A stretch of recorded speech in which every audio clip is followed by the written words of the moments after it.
I am presenting Union Gospel Press's Sunday School Lesson number 6, Sunday, April 7th, 2024. The lesson is entitled Jesus' First Miracle.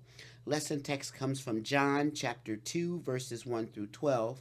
Related scriptures are John 1:35 through 51 and 20:26 through 31. The place is Cana. The time is 26 AD. This week we learn how God's creative word met the needs of a group of people who were celebrating a wedding in the village of Cana in Galilee. When Jesus meets our needs today, it should be motivation enough for us to fully trust him. Today's aim, facts. To describe the details of the miracle of water turned into wine at Cana in Galilee. Principle, to show that God's creative word can meet all our needs. Application, to encourage complete trust in Jesus, who is the creative word who can meet all our needs. Illustrating the lesson. Our response in any difficult situation must be to call on the creative word and believe in him. Practical points. 1. Jesus' disciples may freely celebrate God's goodness in this life and in heaven. John 2:1 through 2. 2. Though a prayer may seem trivial or impertinent, the Lord welcomes us to bring it to him. Verses 3 through 5. 3. Those who are swift to follow Christ without question will accomplish his will. Verses 6 through 8. 4.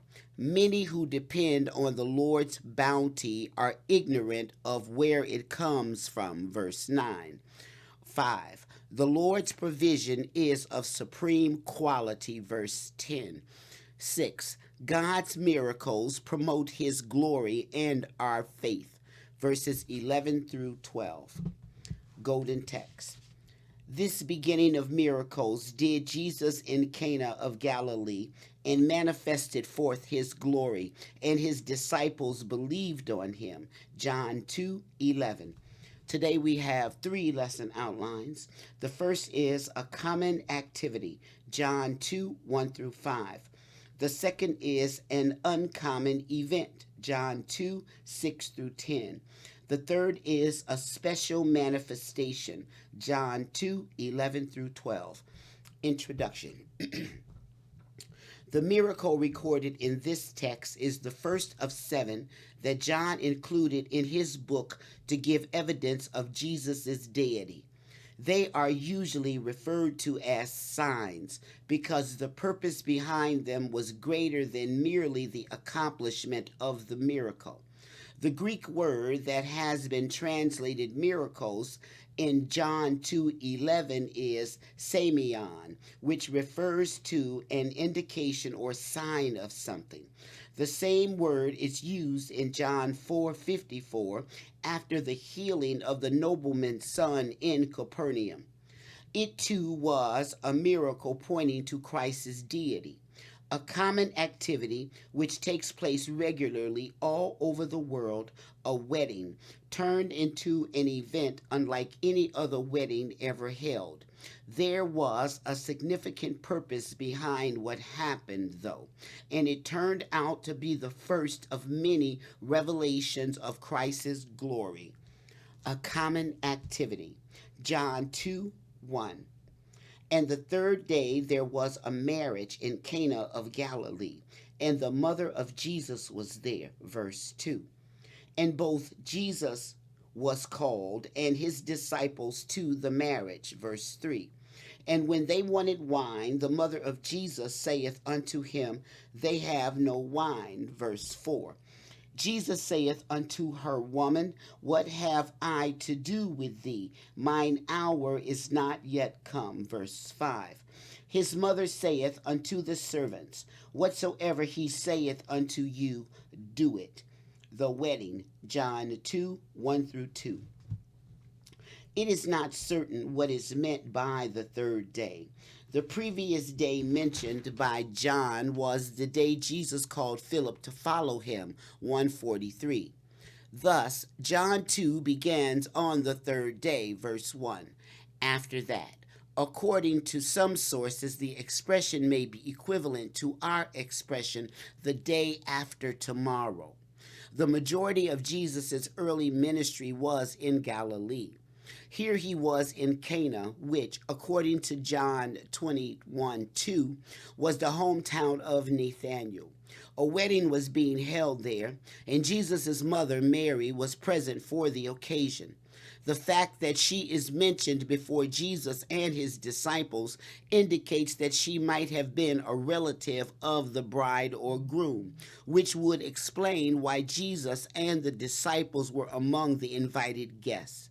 This was not far from Nazareth, Jesus' hometown, so he might have known the couple. Cana is not mentioned by any of the other authors of the New Testament. John, however, referred to it as the location of Jesus' first miracle. It is not known today where this particular town was located, but it is fairly certain that it was just north of Nazareth toward Capernaum. When a wedding was held in town this size, everybody was probably invited, and it would have been an insult not to attend. At that time, Jesus had only called 5 disciples, so these 5 were probably the only ones in attendance. Jesus' attendance and his actions at this wedding indicate his approval of the celebration. Images of Jesus as a dour-faced Messiah passing judgment on all his paths simply failed to account for the biblical evidence that he was completely at home in festive occasions. Jesus' life is the most profound statement ever made against joyless spirituality. The wine, John 2:3. Wedding celebrations in Jesus' day often lasted for a week, so it took careful planning to prepare for them. On this occasion, a social disaster was about to occur. Running out of wine would not merely be a source of embarrassment, it would be the height of disgrace and humiliation, as well as an insult to the invited guests. The unwritten laws of hospitality would be violated, and the host made to look ill prepared and unthoughtful. It was much more of a disaster than it would be in our culture. But that is exactly what happened on this occasion. They ran out of wine, and it was Mary who came and informed Jesus about it. She simply told him that they had no wine. We can only imagine the look of concern on her face, even though the statement sounds so perfunctory. One wonders whether Mary was the hostess for this wedding reception. If so, this would naturally be a great concern for her. The fact that she was mentioned before Jesus in verses 1 through 2 suggests this could have been the situation. Hospitality in the East was a sacred duty. A wedding feast often lasted for a week. To run out of wine at such an important event would have been humiliating for the bride and groom. The family of Jesus was not wealthy, and it is likely their relatives and acquaintances were not either. This may have been a low-budget wedding. It is obvious that a critical situation had arisen, and Mary knew who could provide the solution to it. The way forward, John 2, 4 through 5. In our culture, to respond to a woman, and especially one's mother, the way Jesus did would be considered extremely rude and disrespectful. In Jesus' culture, that was not the case. To address a woman as woman was a normal, polite way to speak, as can be seen by the several times Jesus himself did so. Matthew 15:28, Luke 13:12, John 4:21, 8:20. In fact, in John 19:26, Jesus again addressed his own mother as woman when he committed her future care to John. He was not being disrespectful in saying this. The rest of Jesus' response to Mary has been viewed many different ways by Bible students. It is difficult to know exactly what he meant. The main idea, however, seems to be that his thoughts and hers were not converging at that moment. Jesus seemed to be indicating that the time for him to fully reveal himself as Messiah had not yet come. But did she want him to do something that would reveal him as Messiah, or was she simply trying to get him to meet a critical need? Homer Kent observed, "It can hardly be that Mary was asking simply that a miracle be performed, for in some sense Jesus seems to be rejecting what Mary asked, and yet he proceeded with the miracle. It is better to understand that Mary was hoping for Jesus to give the supreme manifestation of himself, perhaps to remove the suspicion of impurity that must have hovered over her those many years." Despite Jesus' response, Mary was not in the least deterred. She immediately turned to the servants and said, "Whatsoever he saith unto you, do it." John 2:5. She knew that her son could not be aware of such a critical need and just ignore it. We can imagine her walking away with a contented smile on her face, eager to see what would happen next. An uncommon event, verse 6. And there were set 6 water pots of stone, after the manner of the purifying of the Jews, containing 2 or 3 firkins apiece. Verse 7. Jesus saith unto them, "Fill the water pots with water." And they filled them up to the brim. Verse 8. And he saith unto them, "Draw out now, and bear unto the governor of the feast." And they bear it. Verse 9. When the ruler of the feast had tasted the water that was made wine, he knew not whence it was. But the servants which drew the water knew. The governor of the feast called the bridegroom, verse 10, and saith unto him, "Every man at the beginning doth set forth good wine, and when men have well drunk, then that which is worse. But thou hast kept the good wine until now." Putting water into pots, John 2, 6 through 7. There were 6 stone water jars in the home where the wedding celebration was being held. Mark 7, 3 through 4 explains how they were normally used in the homes. For the Pharisees and all the Jews, except they washed their hands oft, eat not, holding the tradition of the elders. And when they come from the market, except they wash, they eat not. And many other things there be, which they have received to hold, as the washing of cups and pots, basin vessels, and of tables. These were various ritualistic washings that were important to the Jewish people and were ceremonially followed in obedience to their customs. The ceremonial law of the Jews stated that they were rendered unclean by touching things in their everyday activities, so they needed to be cleansed before meals and other events. Water from a jar would be poured over their hands in the symbolic gesture of washing away any impurities they had picked up in their daily contacts. The capacities of the jars mentioned in John 2:6 was 2 to 3 firkins, which amounts to 20 or 30 gallons per jar, since a firkin was about 10 gallons in our measurements.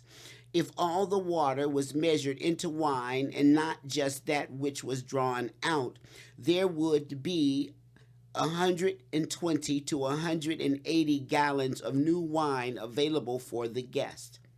When Jesus told the servants to fill the jars with water, they filled them completely to the brim. There was no way even small amounts of wine could be added to the water. At the time of the miracles, the jars contained nothing but water. Serving the Master, John 2:8.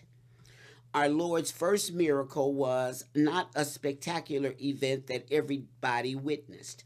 Mary, the disciples, and the servants knew what had happened, but nobody else at the feast had any idea that a miracle had taken place.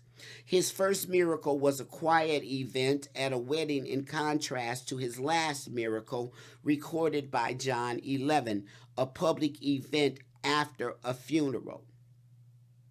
Jesus had not attended the wedding for the purpose of doing a miracle. After the jars had been filled to the brim, Jesus told the servants to draw some of the water out and take it to the person in charge of the banquet, whom we might call the master of ceremonies. We are not told the exact moment when the water became wine. Did the servants obey with some amount of trepidation, fearing the wrath of the master of ceremonies upon being insulted with water? By the time they drew it out, did they realize what had occurred? If so, instead of trepidation, they would have been filled with excitement. What we see for certain is that the servants did exactly as Mary had told them and obeyed what Jesus told them to do. The master of ceremonies would have been the person in charge of the seating and serving. So if a shortage of wine occurred, it would have been his responsibility to inform the wedding couple, their parents, and the people in attendance. If the servant suddenly served him water in front of all the guests, he would be terribly embarrassed and they would be humiliated. Their action thus required some faith. The text does not describe the moment of truth when the master took the offered beverage and drank. We can imagine, though, the look on his face as he tasted what was now fresh wine, asking for an explanation. John 2:9 through 10. Some people are troubled by the fact that Jesus provided wine for the wedding guest. Many scholars argue that the wine of that day was fermented by heavily diluted with water and thus not the kind of drink that could easily produce drunkenness. Other scholars understand the wine that Jesus miraculously produced to have been pure grape juice, free from any alcoholic content. What we ought to focus on, however, is the fact that a miracle took place on this occasion that revealed Jesus' deity to those who witnessed it. The master of ceremonies did not know where this wine had come from, even though the servants who handed it to him did. The water jars were evidently not in the room where the celebration was taking place, so no one in that room had witnessed the scenes leading up to this moment. The master immediately summoned the groom. The logic he presented to the groom makes good sense. As he explained, most hosts serve the best wine at the beginning of a feast or celebration. Only after people had enjoyed the good wine and consumed all of it was the cheaper wine served. He could not understand why this groom had reversed that practice by serving the best wine last. The groom, of course, would have been totally surprised, for he had no idea where that last wine had come from. A special manifestation, verse 11. This beginning of miracles did Jesus in Cana of Galilee and manifested forth his glory, and his disciples believed on him. Verse 12. After this, he went down to Capernaum, he and his mother and his brethren and his disciples, and they continued there not many days. We noted earlier that Jesus chose to include 7 specific miracles in his book in order to present as Jesus as the Son of God and reveal his deity. The word Samion, which means an indication or sign of something, is used in John 2:11 and is translated miracles. When Jesus turned this water into wine, it was the first of many times when he did something miraculous that proved he was more than a mere human being. For those who witnessed it, this was a sign. John's recording of this miracle also makes it a sign for all of us. The way everything was accomplished to reveal something extraordinary, something not possible by human means. Filling the 6 jars with water ensured that this was a miracle and not a trick or an accident. Taking the wine from the jars to the master of ceremonies guaranteed that the miracle was made known and the social disaster avoided. But more than that, the miracle revealed something about Jesus. As we read this and contemplate what Jesus did, something that only God could do, he was not just a man, he was the Son of God. In accomplishing this miracle, Jesus revealed his glory. This was the work of the Word who took on flesh, the one who is described in John 1 as the creator of all that exists. The first result of this miracle was belief in him in the hearts of his disciples. This belief would be tested in days to come, and there would be much more spiritual growth. But at this point, they needed to understand that they were indeed following the Son of God. From Cana, Jesus went to Capernaum, which became the home base from which he reached out in his ministry. Instead of staying in town most of the time, he left often and traveled to other places. Questions. 1.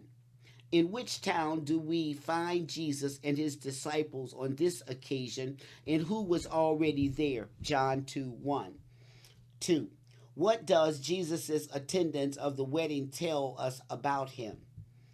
3. Why was the shortage of wine of such a momentous concern? 4. Who was the person who reported the problem to Jesus, and why might it have been of special concern to her? 5. How did Mary respond to what Jesus said to her? 6. Why did the servant's obedience to Jesus' instructions require faith? 7. What was the response of the master of ceremonies when he tasted the wine? 8. What does Jesus indicate was the purpose of Jesus' miracles? Chapter 20, verses 30 through 31. 9. How does the miracle of Cana fit into that purpose? 10. What response came from the disciples of Jesus? What response should come from us? This concludes the Sunday school lesson for Sunday, April 7th, 2024. Thank you for listening. God bless.